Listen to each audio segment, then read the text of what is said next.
हम संघर्ष करें 30 साल का, हम फिर चुनाव लड़े, ये मेरे बस में अब नहीं है। अब मैं संघर्ष से मुक्त होना चाहता हूँ। सभी साथियों को भी कहना चाहता हूँ, इतने दिन में मुझसे जो गलती हुई होगी उसके लिए सब लोग मुझको क्षमा करेंगे। भारतीय जनता पार्टी के पास इन दिनों वो चेहरे नहीं है जो टिकाऊ भी हो और जिताऊ भी। यही वजह है कि जब जब चुनाव आते हैं तो पुराना ढर्रा अख्तियार किया जाता। पुराना ढर्रा क्या था? पुराना ढर्रा ये था कि आपने शायद याद ना हो तो अपने बड़े बूढ़ों से, अपने परिवार के लोगों से पूछिए, जब रैली निकलती थी, बड़ी बड़ी चुनावी सभाएं हुआ करती थी, तो अभिनेत्रियों को बुलाया जाता था। उस दौर में बड़े बड़े कलाकारों को बुलाया जाता था। जितेंद्र, अमिताभ बच्चन, संजय दत्त, इन सबको बुलाया जाता था जिसे भीड़ इकट्ठा की जाए। लेकिन जब ये सब चीजें भारी पड़ने लगी और इनसे चुनाव जीतना मुश्किल हुआ तो उन कलाकारों को चुनावी मैदान में उतारना शुरू किया। ये दौर हर कोई भुला चुका है और हर कोई चाहता है कि अब एक प्योर पॉलिटिशियन जो हमारे देश के बारे में सोचे उस पर विचार किया जाए, न कि ऐसे लोगों पर जो हैं तो कलाकार लेकिन राजनीति को टाइम पास समझते हैं, जैसे कंगना रनौत ने कहा था। अब भारतीय जनता पार्टी ने एक और ऐसे ही महिला कलाकार को चुनावी मैदान में उतार दिया। जैसे ये हुआ उसके फौरन बाद बवाला खड़ा हो गया है। जी हाँ, मैं मैथिली ठाकुर की बात कर रहा हूं। मैथिली ठाकुर अच्छा गाती हैं, बहुत अच्छा लगता है उनका सुनना जब भी गीत वो कोई गाती हैं, लेकिन जरूरी नहीं कि वो एक अच्छी कलाकार भी एक अच्छा राजनेता बने। कंगना रनौत को देख लीजिए, कई ऐसे उदाहरण हैं। तो मैथिली ठाकुर के लिए भी यही स्थिति बन सकती है और यही वजह है कि बिहार की जनता बहुत नाराज चल रही है। यही नहीं, इसके अलावा दिखाऊंगा एनडीए में अब तक तो सिर्फ टब्बल चल रही थी बगावत, ये रोआ पीटी क्यों शुरू हो गई, देखिएगा। नमस्कार, मैं हूं प्रज्वल गौतम और आप देख रहे हैं टीवी 10 भारत। सबसे पहले ये नाराजगी भरा ऑडियो जरा सुन लीजिए। देखिए दोस्तों, मैथिली ठाकुर के भाजपा ज्वाइन करते ही भाजपा के ही कार्यकर्ता जो है आक्रोशित हो गए। काहे ये लोग गुस्सा में है ये जानने का प्रयास करेंगे, लेकिन सब देखिए यहाँ पर सैकड़ों लोगों का जुटान हुआ है। काहे आप लोग खिसियाल है? जमीनी स्तर पे जो हमारे कार्यकर्ता हैं उनको सीट नहीं देके बाहरी को लाया गया है, इसी के लिए हम लोग बाइकआउट कर रहे हैं। तो हर कोई बॉयकॉट कर रहा है। भाजपा ही बोले हम भाजपा को वोट नहीं देंगे। कौन कह रहा है? भाजपा ही बोले हम भाजपा को वोट नहीं देंगे। मैथिली ठाकुर को टिकट मिला तो भाजपा के लोगों ने विरोध करना शुरू कर दिया और कह दिया हम किसी भी कीमत पर भाजपा को वोट नहीं देंगे। ये अपने आप में एक बड़ा पेचीदगी भरा मसला है। मैंने कहा है आपसे, क्योंकि क्या होता है ना, हर एक चीज की अपनी एक वैल्यू होती है।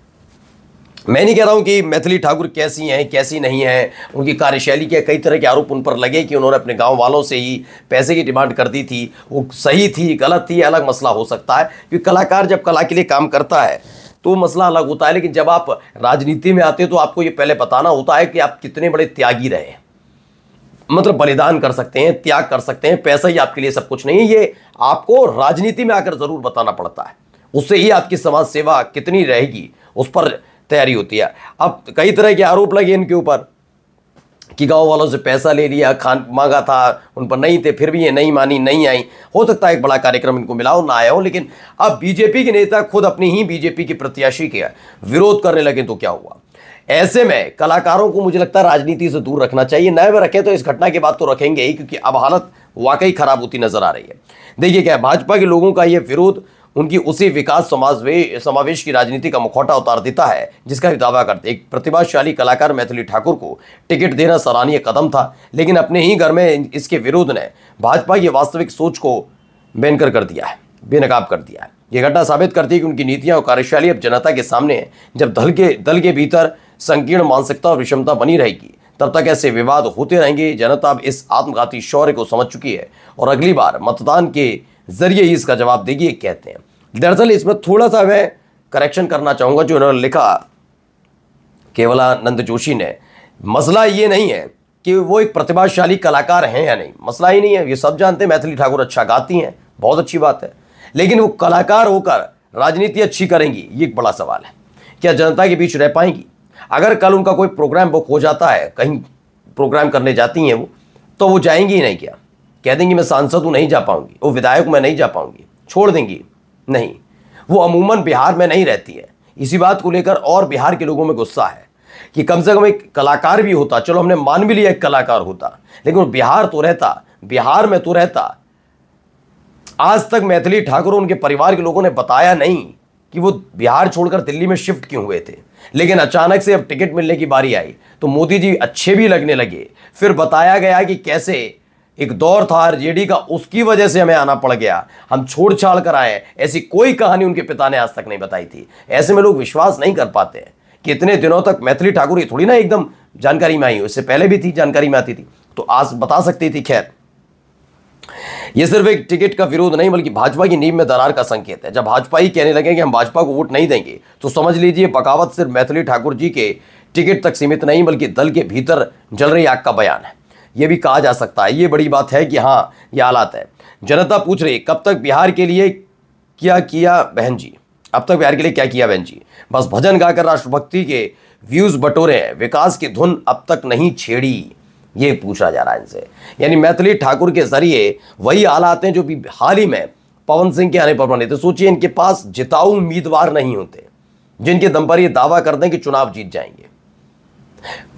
स्पष्ट बात है ना, चुनाव की तारीखों से थोड़े तारीखों का ऐलान होने के बाद तुरंत ही मैथिली ठाकुर बीजेपी ज्वाइन कर लेती हैं, फिर फौरन उन्हें टिकट मिल जाता है। अपने कद्दावर नेताओं जैसे नंद की जो मौजूदा विधानसभा अध्यक्ष है उनको टिकट नहीं दी जाती, उनकी टिकट कट रही है। कई और नेताओं की टिकट कट रही है जो कद्दावर रहे, जो लंबे समय से बीजेपी की सेवा करते रहे, उनको नहीं टिकट मिल रही। लेकिन ऐसा गुण क्या है मैथिली ठाकुर में जिसकी वजह से मिली? दरअसल राजनीति को बड़ा हल्का भी कर दिया गया है। मैं फिर कहता हूं कि मैं मैथिली ठाकुर का विरोधी नहीं हूं। मैथिली ठाकुर बहुत अच्छी कलाकार है यकीनन, लेकिन कलाकार होना और राजनीति करना एक अलग बात होती है, अलग अलग चीजें होती हैं, इसीलिए शायद उनका विरोध हो रहा है। अब विरोध से याद आया, जरा ये वाला विरोध भी देखिए, बहुत शानदार विरोध है, जरा इस समझिए क्या कह रहे हैं। हम संघर्ष करें 30 साल का, हम फिर चुनाव लड़े, ये मेरे बस में अब नहीं है। अब मैं संघर्ष से मुक्त होना चाहता हूँ। सभी साथियों को भी कहना चाहता हूँ, इतने दिन में मुझसे जो गलती हुई होगी उसके लिए सब लोग मुझको क्षमा करेंगे। अब मैं आप लोगों को सेवा देने में नहीं सक्षम हूँ, मैं परेशान हो गया हूँ। तो भाई साहब रो क्यों रहे हैं, जरा मैं बता देता हूँ। खबर है एनटीवी ने बताई है, ये बिहार से ही है, लेकिन आंसू से ज्यादा मोटा तो तौलिया है। टिकट न मिलने पर फूट फूट कर रोए एलजेपीआर नेता अभय सिंह। मोरवा सीट जेडीयू को जाने पर बोले पैसे वालों को मिला टिकट, अब राजनीति से संन्यास लेंगे। हालत आप खुद सोचिए, मैथिली ठाकुर अकेली नहीं है, अभी बहुत सारे हर्डल इनके सामने।